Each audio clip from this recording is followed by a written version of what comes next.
So, ladies and gentlemen, tonight we're going to go into a little bit of TV trivia for our Northern New Brunswick listeners. Now, in 1988, N1 Cable started laying rural track for their small channel lineup. N1 Cable was a Newfoundland-based company that got the contract to go into Northern New Brunswick to give rural areas outside of Dalhousie and Campbellton and Batters, cable options. Now, we didn't know what channels we were going to get. We knew we were going to get some US based channels, but we had no idea that the main channels would be coming from Detroit.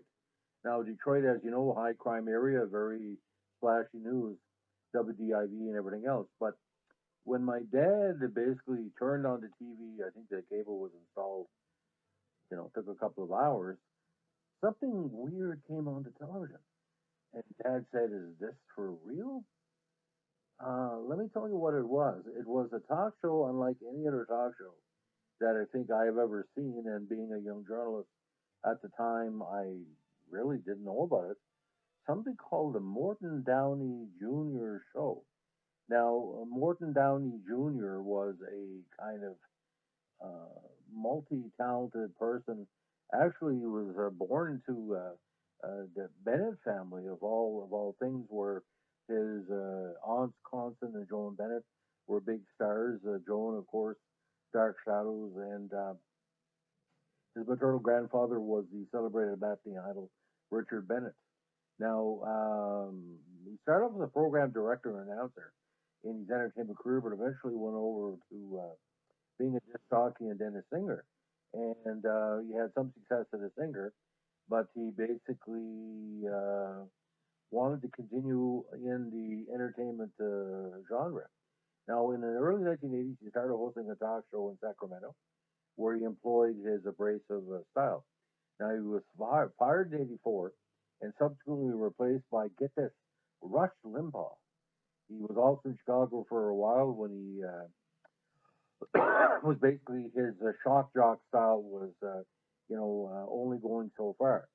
Now, but the timing wasn't right. The timing was right in the late 1980s when he decided to move to Secaucus, a very, very interesting section of the state for entertainment production because Secaucus showed, I think ECW at the one time, they had a lot of community access channels, and it was a highly controversial, again, television program called the Morton Downey Jr. Show.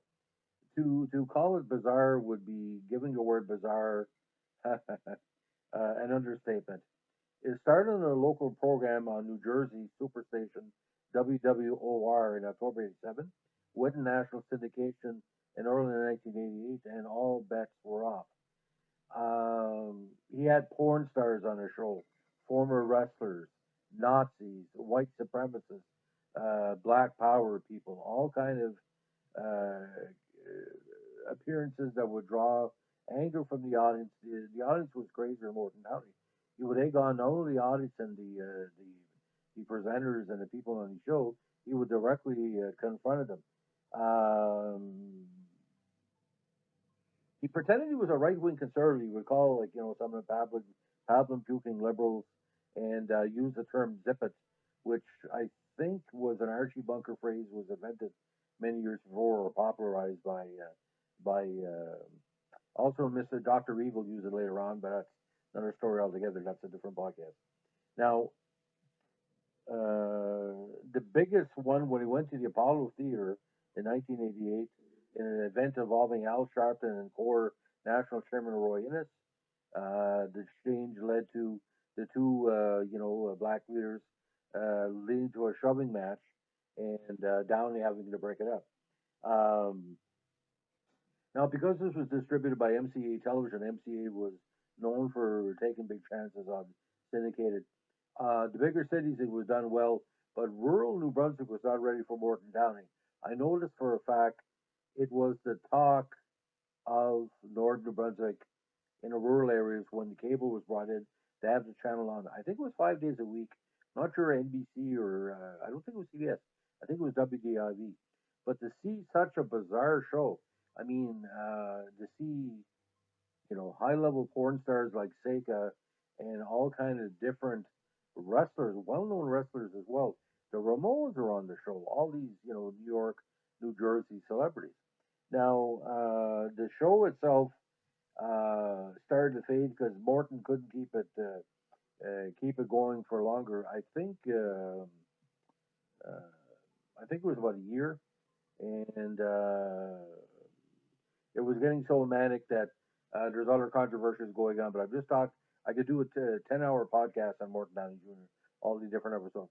But it was getting to a point that the people in Northern New Brunswick who basically enjoy talk shows, don't get me wrong, you love Donahue, Oprah, all those shows, couldn't stand Morton Downey because as soon as the kids were coming home, this was on the show.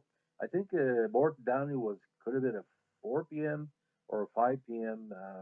Show. It wasn't like Maury or Jenny Jones or whatever. This was beyond the beyond.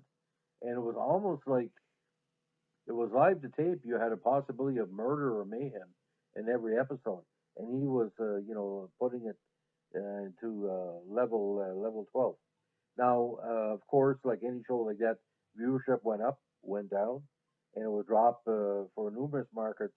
And it was getting more and more late night, and a lot of people were having difficulty programming against the Arsenio Hall show, which basically took over his main key. So the only thing I can compare with at the time is like the popularity of ECW wrestling. But with ECW wrestling, there was but 125 or 150 characters that played that kind of extreme wrestling thing. Sabu, RVD, the Dudleys, Spike, Benoit, Rude, everybody else. ECW was a storytelling, and it was generally there was some quality going in there. Wrestling was tremendous, even though it was sexuality.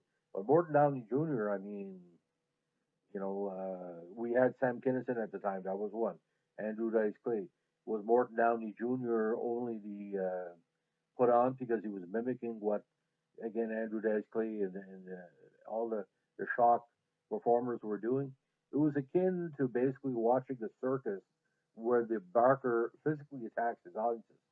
It's okay one time, but after a point, you feel greasy watching the show. I watched Downey for a little while because had a lot of celebrities on, like the Joey Ramone episode stands out, and the one about wrestling with Dr. David Schultz keeping kayfabe. But after a while, it just became so redundant, like a bad National Enquirer magazine. Like there's a good one, but still. So if you have a chance, go online, see some of the early Malcolm Morton Downey Jr. episodes. It is the closest you're going to see the cable access television, and it was a parody of a parody within a parody within a parody. And you know who ended his career? It wasn't him painting the reverse Nazi symbols on his face. It was Roddy Piper. You have to find the tape for yourself. Like I said, I could do 2 hours, 3 hours on Morton Downey Jr. We're just talking about this. When cable came to rural Northern Brunswick, this is what was saying, welcome to it, and you had to pay for it too. Pretty bizarre. So on this cold mid Friday, hot streak coming into New Brunswick very soon. Supposed to be 30 degrees Celsius with the humidity later on this week. I'll believe it when I see it. Anyway, and we're opening up in New Brunswick. And congratulations to all the people who have been keeping to the pandemic protocol. I'm proud of each and every one of you. Can't wait to see my nieces in St. John. Haven't seen in 2 months because we're all banned from more than two family bubbles. Have a good day. Bye.